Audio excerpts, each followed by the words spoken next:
Hasta ahora se ha dicho que en la academia se le ha dado más prioridad al sistema de pensamiento del cristianismo e ignorando el sistema del judaísmo en lo que es el ámbito académico, siendo que el mensaje del judaísmo a la humanidad es realmente universal y es de hecho anterior.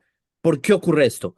Es es un tema muy amplio de analizar y hoy tengo un invitado que es el profesor Carlos Sánchez, que tiene una tesis que en la academia, por supuesto, en donde él desarrolla este tema. Es un tema muy amplio. Vamos a tocarlo a nivel un poco por encima, por cuestiones de tiempo, por cuestiones de profundidad, pero obviamente están invitados a también contactar al profesor y poder conocer este tema más a fondo para adentrarnos. Antes de ya en la tesis de por sí, me gustaría si puedes explicarle al público qué buscas tú hablando de el código no ágida en la academia, qué tiene, en qué se relaciona, cómo lo ves tú.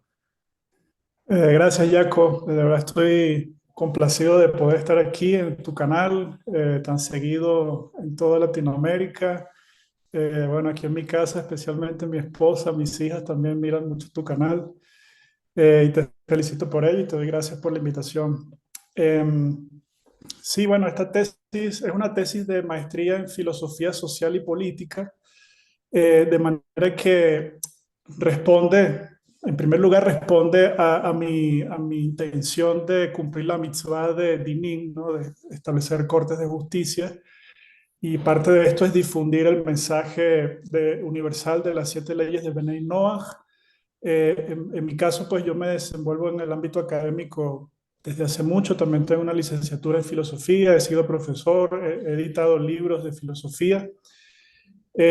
Y como hace 7 años yo ya me identifico como Ben Noah, como Noágida, acá en la comunidad Ben Noah del Ecuador con el rabino Tomer Rotem, pues al hacer esta maestría vi la necesidad de hacerle entender al ámbito académico que se caracteriza por un pensamiento muy secular, o sea, que apartan a Dios, aunque tal vez algunos creen, otros se manifiestan como ateos, pero apartan a Dios de todo lo que es el ámbito político.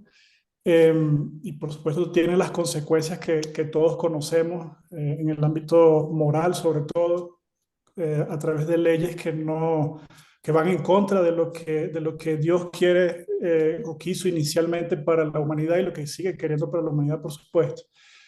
Eh, entonces vi también que pensadores muy importantes tienen la intención de entender también lo que es el pensamiento, cómo piensan los ciudadanos religiosos, entre ellos Jürgen Habermas, un filósofo alemán de la escuela de Frankfurt. Él se formó, digamos, de la última generación de la escuela de Frankfurt, y él se formó con filósofos judíos que no eran personas, digamos, tan creyentes, pero de alguna manera tuvo influencia, por ejemplo, el pensamiento de Mark Horkheimer, de Theodor Adorno, inclusive de Hannah Arendt. Habermas, digamos, se desenvolvió en esta esfera y él trata de entender lo que es el pensamiento religioso. Entonces, leyendo un poco, desde hace algunos años, leyendo sobre Habermas, me he dado cuenta que él habla principalmente cuando intenta entender al ciudadano religioso, se dirige sobre todo a los católicos, al pensamiento cristiano, y vi esto como un error. O sea, no voy a entrar en un detalle tanto teológico como más bien epistemológico, o sea, de cómo se desarrollan las ideas. Su error epistemológico es precisamente que él trata de entender la religión conversando y dialogando con el pensamiento cristiano cuando existe toda un contenido y una tradición anterior al cristianismo y a cualquier otra religión que se denomine monoteísta, como es el código noágico. O sea, esto es la raíz de la humanidad, la base de la moral de la humanidad. Entonces, esto fue lo que me llevó a tratar de darle una respuesta a él desde un punto de vista un poco más desde las fuentes judías. En mi tesis trato de citar mucho lo que es sobre todo la filosofía jasídica, que explica muchos aspectos de cómo Dios interactúa con el mundo, precisamente porque el error del ciudadano secularista o del secular en general es que piensa que pues, Dios está en un ámbito apartado del mundo, ¿no? Eh, y bueno, eso es lo que trato un poco de explicar en mi tesis, de que no se puede, no hay tal separación entre lo que es Dios y su creación. También trato de corregir algunas interpretaciones que hace Habermas sobre estos asuntos, sobre la historia del monoteísmo. Él lo pone en un estadio posterior. O sea, en general la ciencia trata la religión así, ¿no? Como que comenzaron por cultos politeístas, se fue un poco purificando hasta que llegó la filosofía, el monoteísmo, de allí el punto culmen es el cristianismo. Y más bien es al contrario, lo original, tú mejor que yo lo conoces también, eh, como Adán simplemente se dirigía hacia Hashem, como Noah se dirigía solamente a Hashem. O sea, los orígenes de la humanidad están en el monoteísmo. Quiero entonces preguntar en base a eso, porque realmente es polémico lo que dices. Y es justamente todo el tema de la tesis. Tú, entonces, en la tesis tú planteas que hay dos formas diferentes de ver el mundo. Una en la que no está Dios y otra en la que es el monoteísmo, en la que está Dios. ¿Cuál surgió primero? Que ya lo acabas de tocar, pero ¿cómo se puede ver esa influencia en la sociedad actual? Mm. Sí, bueno, la manifestación de esto es que precisamente mientras la persona no tenga una claridad, y esto es parte de la academia, o sea, se ve mucho en la academia, mientras no haya la claridad de cómo es la relación del creador, del amo del universo y dirigente del universo con su creación, pues la tendencia en la historia ha sido bueno, si los católicos creen una cosa, creen un profeta en tal persona, y los musulmanes esta otra cosa, y los judíos esta otra cosa, y los hindúes esto, y los budistas esto, entonces mejor no creemos en nada, apartamos el tema religioso y nos enfocamos simplemente en lo intramundano, ¿no? Es decir, en nuestra vida, los hechos, lo fáctico, lo empírico. Em, y el problema de esto es que precisamente en las legislaciones, pues se excluye también lo moral, porque precisamente generalmente lo moral se asocia a concepciones eh, religiosas, teológicas. Entonces dice, bueno, si apartamos la religión, apartamos la moral y no hay moral en el Estado. Y estamos viendo hoy, pues tú también conoces sobre esto, aberraciones, eh, primero en Occidente, para venirnos al ámbito filosófico que más se relaciona, o la cultura que más se relaciona con el ámbito filosófico. En Occidente estamos viendo, por ejemplo, la aprobación del aborto, estamos viendo eutanasia. eh, es decir, la humanidad está perdiendo la brújula precisamente porque una visión que excluye a Dios del ámbito público, eh, pues también lleva a que se excluya la moral del ámbito público. Eh, esta visión que excluye a Dios, que se llama secular o secularista, eh, lo que no entiende es que precisamente el Estado, la democracia occidental y el Estado liberal, políticamente liberal, no moralmente liberal, son cosas distintas. Cuando hablamos de liberalismo político, estamos hablando de una doctrina política que se asumió en Occidente precisamente para superar las diferencias entre distintas creencias, ¿sí? Cuando hablamos, por ejemplo, de los fundadores de los Estados Unidos, cuando hablamos de Francia, de la Ilustración, cuando hablamos inclusive de las independencias acá en América Latina, fueron todas personas de concepción políticamente liberal, ¿sí? Pero no eran personas ateas. Esto es bastante curioso, y esto lo rescato allí en la tesis. En las declaraciones de independencia de Estados Unidos y en muchos documentos fundacionales se apela a la figura del creador o de un ser supremo sobre el cual se sustenta la moral. Y lo mismo sucede en las constituciones de nuestros países. Por ejemplo, acá en Ecuador, el preámbulo de la constitución, el preámbulo de una constitución es lo que le da como legitimidad ante la sociedad, es decir, expresa lo que la sociedad cree para poder fundamentar lo que luego describe en distintos capítulos y artículos.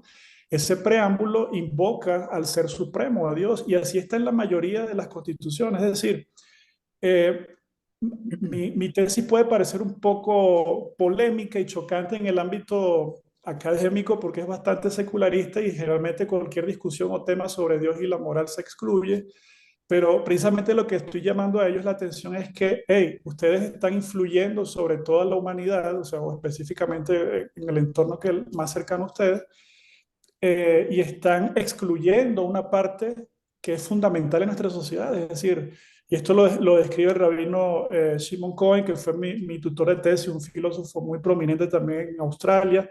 Eh, Él es pionero en esto de exponer el código mágico en la academia.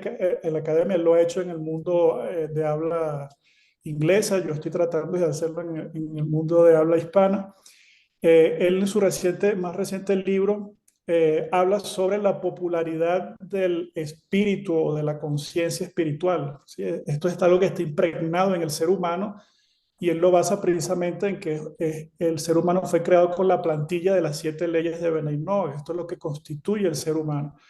Entonces, en el ser humano es inherente la búsqueda de la trascendencia y de apegarse a una lista de conceptos morales que son los que rigen su vida. Entonces, lo que estoy tratando de decirle a esta forma secular de mirar el mundo es, ok, podemos dejar a un lado lo que son las particularidades de las distintas creencias, es decir, no tienen por qué obligarnos por supuesto, a ir a misa el domingo, no tienen por qué obligarnos a seguir la ley islámica, no tienen por qué obligarnos a adorar tal ídolo, pero existen 7 principios universales que están impregnados en todas las personas y eso está expresado inclusive en los preámbulos de nuestras constituciones cuando se apela a la figura de un ser supremo.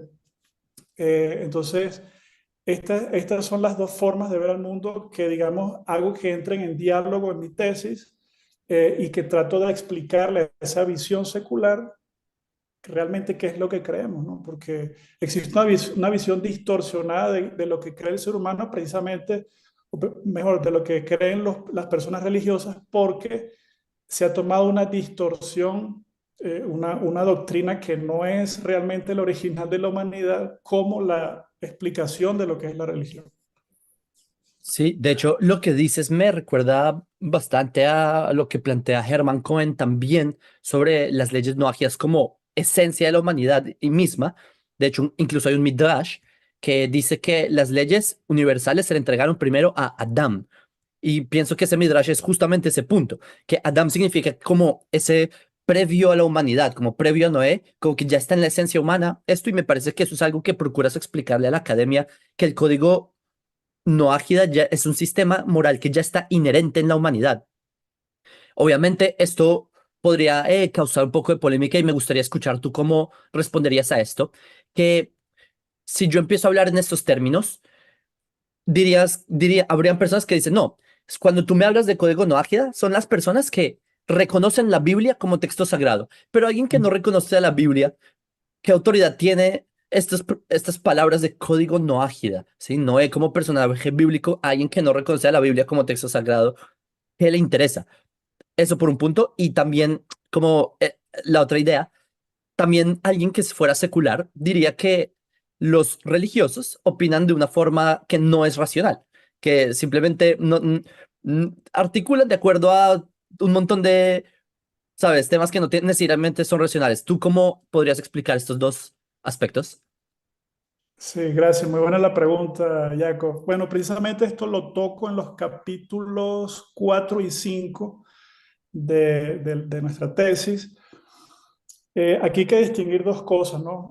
Primero que el código noágico no es un mito, es decir, lo que se describe en la Torá, esto es parte de lo que también la academia ha influido sobre nuestra sociedad, de que se vean las religiones como mitos. Ciertamente que sí, obviamente hay creencias religiosas que son mitos, invenciones y todo. Ya sabemos, este es tema que tú has tratado extensamente en tu canal y lo haces muy bien. Eh, pero lo que yo enfatizo en nuestra tesis es que el código noágico es un evento histórico de categoría global. ¿Y cómo lo hago? Ciertamente el lugar privilegiado donde podemos nutrirnos de lo que es el código noájico es de la tradición judía, ¿no? Porque de hecho los Benei Noaj seguimos el código noájico no porque nos parece racional, el Rambam tú sabes que habla de esto, porque quien lo hace porque le parece racional, ni siquiera es considerado entre los sabios de las naciones. Un piadoso de las naciones sigue el código noágico porque fue revelado en el monte Sinai. Esto es fundamental. ¿Y por qué? Porque es que el testimonio que da el pueblo de Israel, el pueblo judío, de lo que sucedió en monte Sinai, esto tiene carácter histórico. Es decir, bueno, muchos lo han explicado y no voy a detenerme en esto, pero el hecho de que exista un pueblo como ustedes, el pueblo judío, que todavía da testimonio porque sus padres se lo contaron y a sus padres se lo contaron, tal como está relatado en la Gada de Pesaj, o sea, eh, es un testimonio histórico. Esto sucedió, o sea, Monte Sinai sucedió.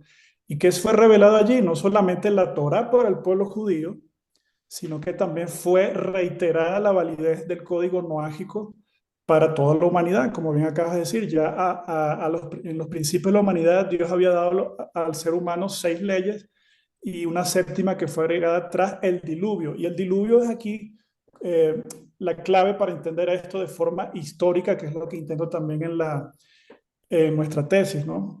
Que, dicho sea de paso, en la tesis lo planteo como una sugerencia a la academia, ¿no? Esto requiere desarrollo ulterior, no es que en mi tesis logro abarcar todo esto y establecerlo ya como algo terminado, pero eh, lo que planteo allí es que precisamente el diluvio universal es un hecho de carácter universal que podemos encontrar en relatos de distintas tradiciones. En la Torá está relatado, digamos, de la forma más verídica posible porque todavía el pueblo que recibió esa revelación existe. Pero también podemos encontrar, por ejemplo, estuve indagando sobre documentos y estudios que han hecho antropológicos acá en la Amazonía ecuatoriana. Hay un pueblo indígena que son los Shuar, y ellos tienen relatos orales, por ejemplo, que no tienen, ellos de hecho han sido de los pueblos menos contactados por los misioneros cristianos desde siempre, gracias a Dios, y sin embargo ellos tienen tradición del diluvio, o sea, de que hubo un señor que recibió órdenes de los seres divinos. Obviamente aquí hay todo un tema de cómo vino con Enosh, eh, la asociación, luego la idolatría y todo esto. Y bueno, hay pueblos que a pesar de que conservan la idea de que existe un ser supremo, pues desarrollaron distintas creencias, entre ellos los shuares, que ellos tienen conciencia de que esto sucedió. Sí, este señor desobedeció unas leyes que le habían dado seres divinos, sobrevino el diluvio y luego a partir de esta persona se prolongó luego la humanidad. Eh, y lo podemos encontrar también, que es sabido por muchas personas, en la cultura de los sumerios también, me parece que más hacia el oriente, entre los hindúes y los budistas, también existe la persona existe un personaje que fue rey inclusive en una ciudad y que gobernaba de acuerdo con leyes que había dado originalmente el creador del universo y que esas leyes prohibían robar, etcétera, etcétera. Si nos vamos al código de Hammurabi, que también todo el mundo conoce, existen leyes también similares. Es decir, la humanidad desde el principio tiene impregnado esto del código noágico, o sea, de la moral que fue divinamente revelada. Eh, Eso por un lado, lo que tiene que ver con la parte histórica. Y ya cuando vamos entonces a las personas que, digamos, de tradición occidental, pero que no son creyentes y me pueden decir, bueno, pero eso está en la Biblia, yo no tengo por qué creerlo. Bueno, o sea, tampoco entonces deberíamos creer que existió Napoleón, o que existió Simón Bolívar, o que existió George Washington, porque de ellos no podemos comprobar empíricamente que existieron. Existen tradiciones que nos dicen, fulano existió, hizo esto, y eso fue comúnmente aceptado y por eso es una verdad histórica, tal cual sucede con el evento en el Monte Sinai. Sí, esto es lo que resulta polémico y lo he conversado con algunas personas y es más un tema, como te dije anteriormente, es un tema de honestidad epistemológica, porque si una persona acepta, bueno, es verdad, nuestras creencias, inclusive seculares, se basan en tradiciones, al final se basan en tradiciones. Entonces, si aceptan eso, automáticamente tienen que aceptar entonces que el evento en Monte Sinai es un evento universalmente conocido y aceptado, y al punto que las principales religiones de hoy en día no podrían existir si no fuese por la veracidad de lo que sucedió en Monte Sinai, donde se reveló el código noágico. Esto yo lo empecé a entender, y esto le abre a uno la mente cuando uno descubre todas estas cosas, precisamente leyendo el, el libro, el libro Ética Universal del Rabino Cohen, que tú lo conoces ya desde hace algunos años, lo editamos aquí en Ecuador. Y la primera parte de este libro precisamente trata todos los aspectos filosóficos, sociológicos, políticos del código noágico. Este, este libro, me permites la cuña, se puede conseguir en Amazon, Ética Universal del Rabino Shimon Cohen. Y bueno, está disponible allí para que, de verdad que esto es un tesoro, y los invito a todos los que nos están viendo a leerlo, a estudiarlo. Esto fue lo que me abrió a mí la mente para empezar a explorar todos estos conceptos. Yo voy a dejar el enlace de este libro en la descripción del video. En verdad es un libro que no es como leerse Harry Potter, es en verdad un libro de pensar. Wow, de verdad, Carlos, muchas gracias. Yo, como para ir cerrando, pienso que esto que haces es algo que yo vengo hablando desde hace mucho, que estas ideas deben entrar en ámbitos, en círculos como la política, la ciencia, la academia, porque si en la academia se comprende esto a nivel secular, crea, no crea, si se comprende que existe este sistema, en base a esto se puede comenzar a construir lo que es Dinim, que de hecho así abriste esta charla. Dinim es, para los que no conocen, en las leyes noajidas hay una ley que es a establecer tribunales y es una forma bastante detallada, específica, con un espíritu muy, digamos, que viene de la Torá. Entonces me parece que estás poniendo esos pasos para que se comience a hacer en verdad una revolución ya a nivel intelectual. Me parece buenísimo. Te agradezco mucho que hayas tomado parte y si tienes algunas palabras de cierre para las personas. Gracias, Jacob, nuevamente por la invitación. Y bueno, quedo a la orden. Hay mucho que podemos ampliar en esto. También yo voy a tratar de ampliar algunas ideas en mi canal, como te comentaba hace algunos días, que recién estoy, bueno, es un canal que tiene algún tiempo, pero en realidad nunca he podido darle la fuerza. Esto es un trabajo de gigantes, así como el que haces tú con tu canal. Yo te admiro por eso bastante. Pero bueno, voy a estar allí tratando de ir dando tips, pequeñas ideas, algo corto para que en general la gente se entere de qué va esto.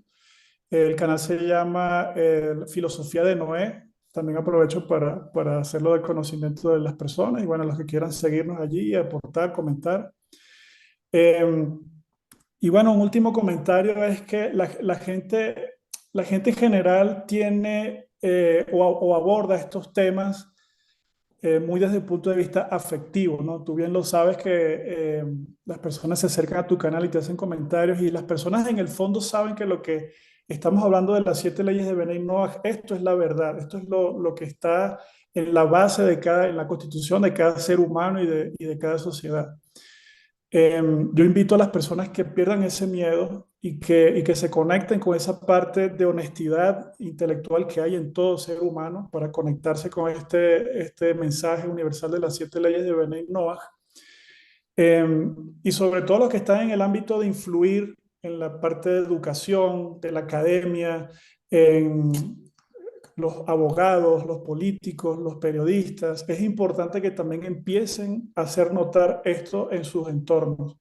Esto es lo que va a llevar también a que la humanidad se prepare para la redención. Sí, estamos en la última etapa del Galut, del pueblo de Israel, y la primera de la redención también.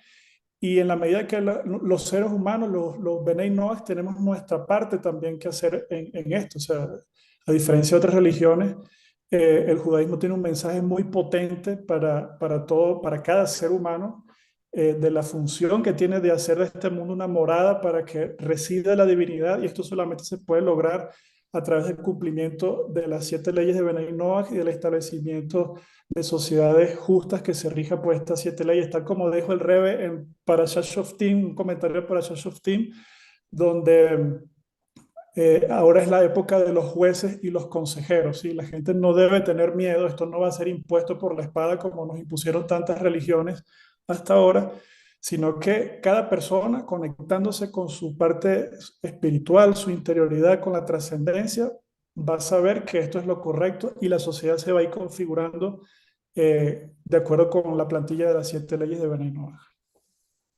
Wow, y sí, yo también dejaré también link para el canal para los que quieran seguirse informando. Nuevamente, muchas gracias, les enviamos un saludo, también gracias por haber estado y bueno, seguimos en contacto. Gracias, Jacob.